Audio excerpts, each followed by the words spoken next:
The world's most famous rock star sat down on the dirty steps of a whites-only diner and pulled out his guitar. 3 weeks earlier, he'd set the music world on fire at Monterey Pop Festival. Now, Jimi Hendrix was about to do something that would change one woman's heart forever. The old white woman inside was watching him through the window, her arms crossed, her face hard as stone. She'd just thrown him out of her restaurant like he was nobody, like the magazines calling him a genius didn't matter, like the fact that the Beatles wanted to meet him meant nothing. In her world, he was still just another black man who didn't belong. But Jimi had a secret weapon that had nothing to do with fame or fortune. As he began to play the opening chords of Hey Joe, he was about to prove that sometimes the most powerful revolutions happen one heart at a time. Jimi Hendrix stood in the doorway of Murphy's Diner, no longer the hungry kid who used to press his face against these same windows. Now he was the guitarist who'd made the Beatles jealous, who'd stunned 500,000 people at Monterey, who'd changed the course of music forever.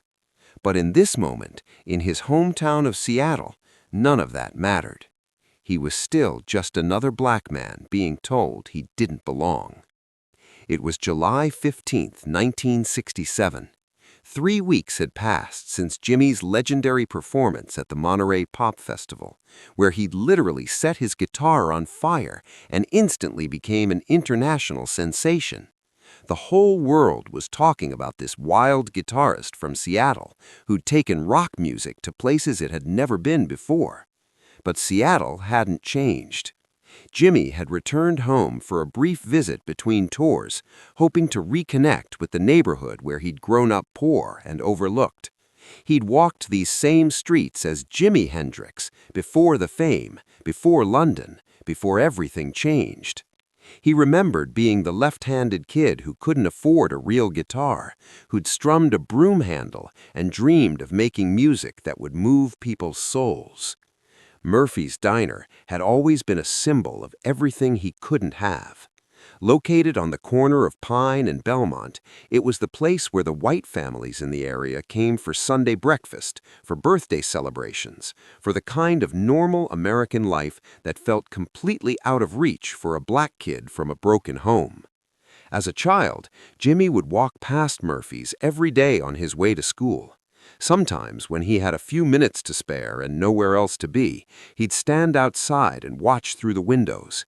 He'd see families laughing together over pancakes, couples sharing coffee and making plans, children getting ice cream sundaes for good report cards. It looked like paradise to a boy who often went to bed hungry.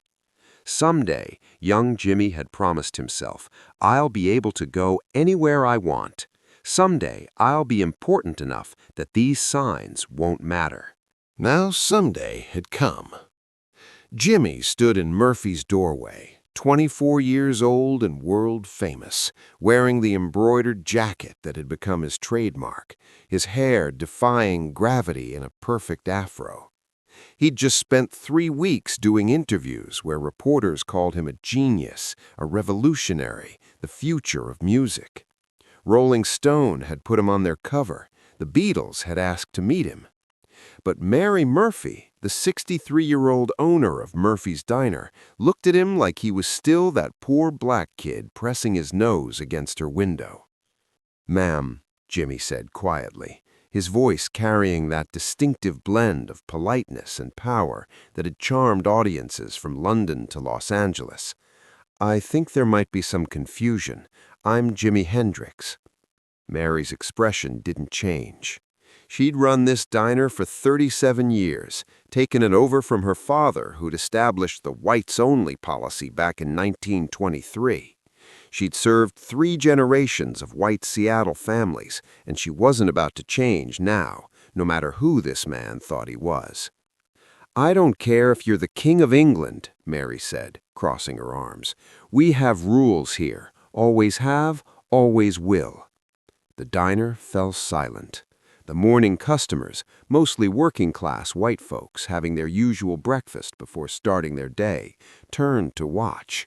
Some recognized Jimi immediately. Others just saw a black man in strange clothes being told to leave. The tension in the air was thick enough to cut with a knife. Jimi could have left, should have left. His manager, his record label, everyone who cared about his career would have told him to walk away. Don't make waves. Don't risk the backlash. Don't give the press a reason to focus on anything other than your music. Instead, Jimi did something that nobody expected. He smiled. "You know what, Mrs. Murphy?" Jimi said, and somehow he knew her name, even though they'd never been introduced. "You're absolutely right. You do have rules. But I've got something better than rules. I've got music." He walked back outside, and for a moment, Mary thought she'd won. But Jimi didn't leave. Instead, he went to his car, a psychedelic painted Corvette that looked like it had driven straight out of a fever dream, and retrieved his acoustic guitar. He came back to Murphy's, but instead of trying to go inside again, he sat down on the steps right in front of the door. He tuned his guitar, tested a few chords, and then began to play. It started with "Hey Joe," the song that had first made him famous in London, the song that had introduced the world to his unique style. But he played it differently than anyone had ever heard it before. Softer, more intimate, like he was telling a story to a friend rather than performing for an audience. The people inside Murphy's diner stopped eating. They couldn't help themselves. The music was unlike anything they'd ever experienced, raw and beautiful, powerful and gentle, familiar yet completely revolutionary. Even through the windows and walls, every note cut straight to the heart. Jimi continued playing, moving from "Hey Joe" into "The Wind Cries Mary," then into "Purple Haze." But these weren't the aggressive, feedback-heavy versions that had shocked audiences at Monterey. These were intimate, acoustic versions that revealed the pure songwriting genius beneath all the flash and fire. A crowd began to gather on the street. Word spread quickly. Jimi Hendrix, the guy from Monterey, was playing free concerts on Pine Street. People came running from blocks away. They sat on the curb, stood in doorways, pressed against store windows, all mesmerized by this otherworldly musician who was transforming a public sidewalk into a concert hall. Inside Murphy's diner, Mary found herself drawn to the window. She'd never heard music like this before. It wasn't the rock and roll she'd dismissed as noise. It wasn't the folk music she tolerated. This was something entirely different, something that seemed to speak directly to parts of her soul she'd forgotten existed. As Jimi played, he began to sing, and his voice carried a pain and hope that transcended race, age, and every artificial barrier that people used to separate themselves from each other. He sang about love and loss, about dreams and disappointments, about the human experience in all its messy, beautiful complexity. "Purple haze all in my brain," Jimi sang, and somehow, even in acoustic form, the song became a meditation on confusion and clarity, on the way life could feel overwhelming and magical at the same time. Mary realized she was crying. She couldn't remember the last time music had moved her like this. She'd grown up in an era where black music was something to be feared or dismissed, where racial separation seemed natural and necessary. But listening to Jimi play, she couldn't deny the obvious truth. This was the most beautiful music she'd ever heard, created by a man she'd just turned away because of the color of his skin. The crowd outside kept growing. White people, black people, young hippies, old conservatives, families with children, teenagers cutting school. They all gathered together on the street, united by the magic Jimi was creating with 6 strings and his voice. One of Mary's regular customers, an old man named Frank who'd been coming to the diner for 15 years, walked outside and sat on the curb to listen. Another customer, a middle-aged woman named Helen, opened the diner door and stood in the doorway, not quite ready to go outside, but unable to stay completely inside either. Jimmy played for almost an hour, song after song, each one revealing another layer of his extraordinary talent. He played covers that sounded like original compositions, and original compositions that felt like songs people had known their entire lives. He played with his eyes closed sometimes, lost in the music, and other times he'd look directly at Mary through the window, his expression not angry or accusatory, just understanding. When he finally stopped playing, the silence that followed was profound. Nearly 200 people had gathered on Pine Street, and none of them wanted the moment to end. Jimmy stood up, slung his guitar over his shoulder, and walked back to Murphy's door. Mary was standing behind it, her hand on the handle, tears still streaming down her cheeks. "Mrs. Murphy," Jimmy said through the glass, "I want you to know that I don't hate you. I don't hate your diner. I don't even hate your rules. I understand them. They're all you've ever known." He paused, looking at her with genuine compassion. "But I also want you to know that those rules are keeping you from experiencing the most beautiful parts of life. They're keeping you from knowing people who could enrich your world in ways you can't imagine. They're keeping you trapped in a smaller version of yourself." Mary's hand trembled on the door handle. "Music doesn't see color," Jimmy continued. "Love doesn't see color. Joy doesn't see color. The only thing that sees color is fear, and fear makes everything smaller and sadder than it has to be." He started to turn away, and Mary made a decision that would change her life forever. She opened the door. "Wait," she said, her voice barely above a whisper. "Please, would you like to come in? I make a pretty good cup of coffee." Jimmy turned back, and his smile was like sunrise after a long, dark night. "I'd like that very much, Mrs. Murphy." The crowd on the street erupted in applause as Jimmy walked into Murphy's diner for the first time in his life.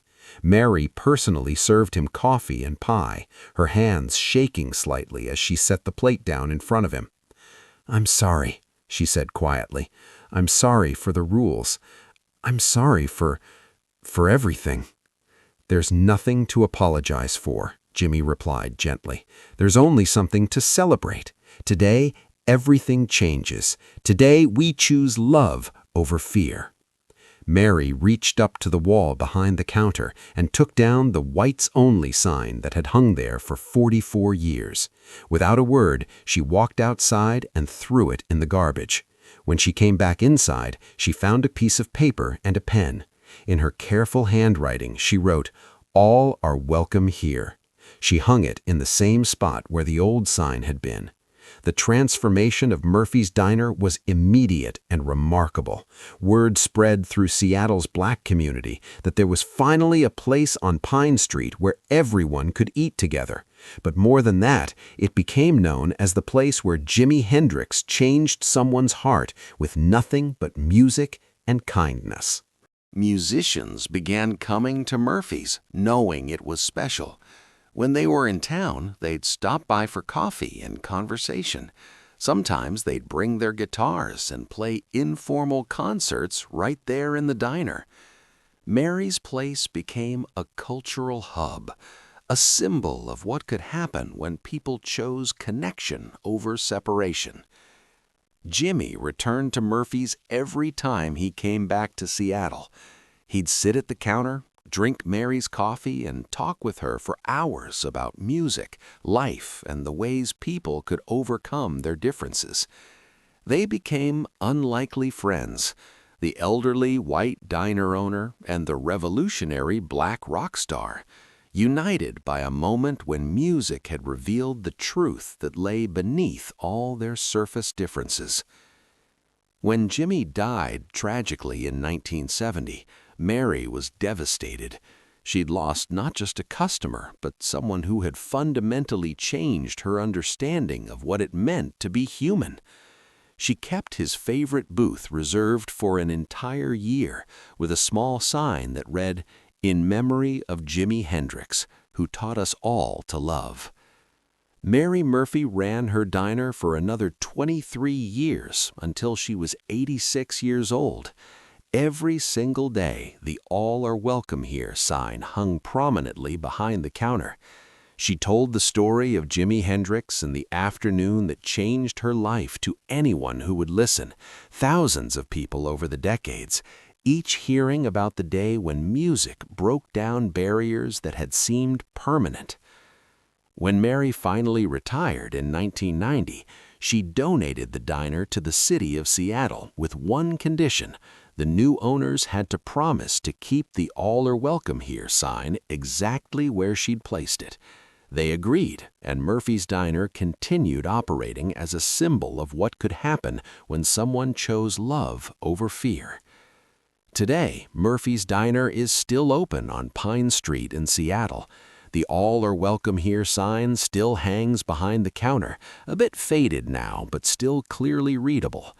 On the wall next to it is a photograph of Jimi Hendrix sitting at the counter with Mary Murphy, both of them smiling, both of them having discovered something beautiful in the most unlikely circumstances. The booth where Jimi used to sit has a small plaque that reads, "On July 15, 1967, Jimi Hendrix sat on these steps and played music that changed hearts. Sometimes the most powerful revolutions happen one person at a time." Every year on July 15th, Murphy's Diner hosts Jimi Day, where local musicians come to play acoustic sets and people gather to remember the afternoon when a young man chose music over anger, understanding over resentment, and love over hate. Mary Murphy passed away in 2003 at the age of 99. At her funeral, they played "The Wind Cries Mary," and there wasn't a dry eye in the house. Her granddaughter still owns Murphy's Diner, and she tells the story of Jimi Hendrix every bit as passionately as her grandmother did. "Grandma always said that Jimi Hendrix saved her soul that day," the granddaughter explains to visitors. "But I think the truth is they saved each other. He showed her how to love, and she showed him that people can change. Sometimes that's all any of us can do, show each other how to be better than we were yesterday." The legacy of that July afternoon continues to ripple through the world. Murphy's Diner has become a pilgrimage site for musicians and civil rights advocates, a place where people come to remember that barriers can be broken down, that hearts can be changed, and that sometimes the most powerful weapon against hatred is simply refusing to hate back. Jimi Hendrix walked into a whites-only diner in 1967 and changed one woman's life forever. But really, he changed everyone's life who heard the story, who learned that music and kindness and stubborn love can transform even the most hardened hearts. If this story of courage, music, and the power of choosing love over fear moved you, share it with someone who needs to remember that change is always possible. Have you ever witnessed a moment when someone's heart was changed by unexpected kindness? Share your story in the comments and subscribe for more true stories about the moments when music became the bridge between divided worlds.